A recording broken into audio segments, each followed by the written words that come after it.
trip to Meghalaya is complete without the iconic double-decker living root bridge. So on our third day in Meghalaya, we decided to do just that. This was the most exciting day of our trip as we had read and seen a lot of articles and videos about the Nongriat village, and it looked absolutely stunning in every single one of them. But along with all the good things about this place, we had also read the other side of things, about how challenging and tedious this trek was going to be. Last time मेरा दोस्त गया था एकदम चला तो नीचे गया था एकदम मतलब हेवी वेट का था तो उसको क्या 8,000 रुपए देके 4 आदमी उठा के लेके आया टेंशन मत कीजिए हम लोग तीनों लेके आ जाएंगे आपको उठा के Santosh Bhaiya was our tour guide, driver and trekking companion for the day. The trek begins at Tirna village at this little store here, and the most fascinating thing about it was its name, 4 Bros and 2 Sisters store. Actually, this is quite common in Cherrapunji. In fact, our homestay was also called 4 Siblings Homestay. Nongriat trek is a long climb down to about 3,500 steps to the double-decker bridge. It takes nearly 2 hours to reach there, so it's advisable to start early. While it's often a common misconception that going down the stairs is easy, believe us, it's not. None of us were experienced trekkers, and 3,500 steps seemed like a lot. The weather was pleasant when we started off, but the sun was soon out and it became really humid, so we stopped for a quick break.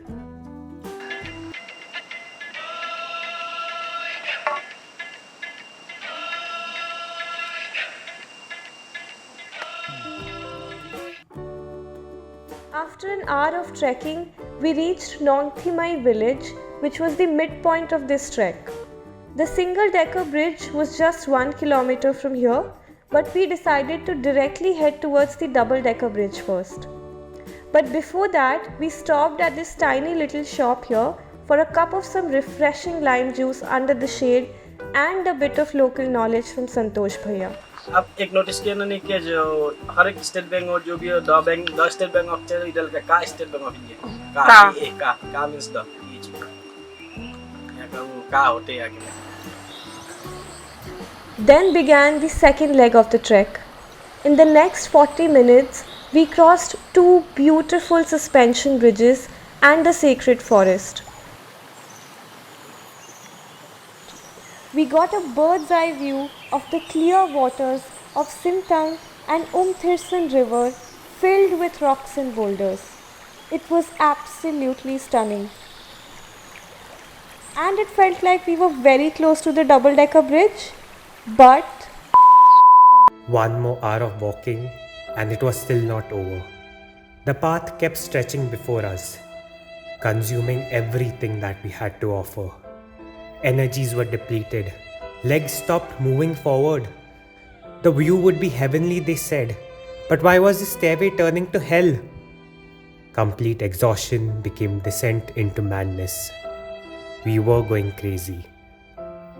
And that's when we reached the bridge. For all that we complained, the view was totally worth the trek.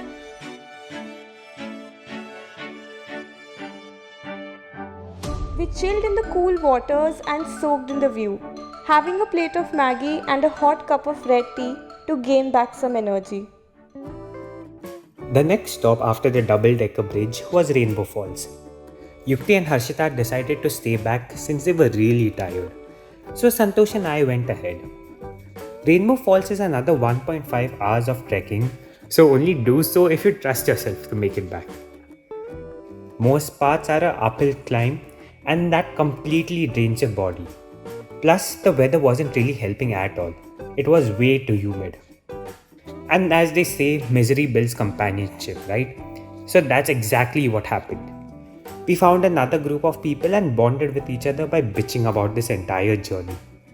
We were just too tired and could not do anything but complain. But overall, the trek is amazing. We were walking through the jungle and the vibe of the place was A1. Monsoon had just ended, so the trees were a vibrant green. the kind that you don't find in too many places. Plus, it wasn't that slippery that we didn't have any stable footing. So, if you enjoy a good trek, this path is definitely for you.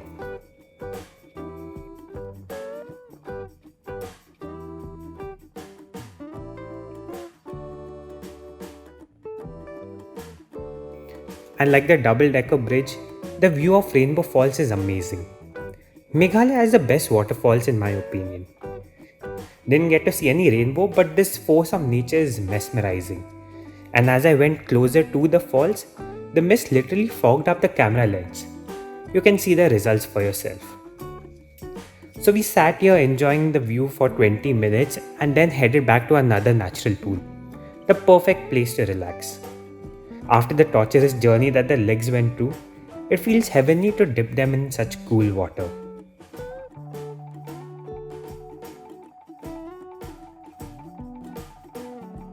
Then we started our climb back. The less we show footage of it, the better, because we were not in the state to film ourselves. The climb was 10 times worse, and we didn't have any energy to film anything. Except for this group of people we met at the end.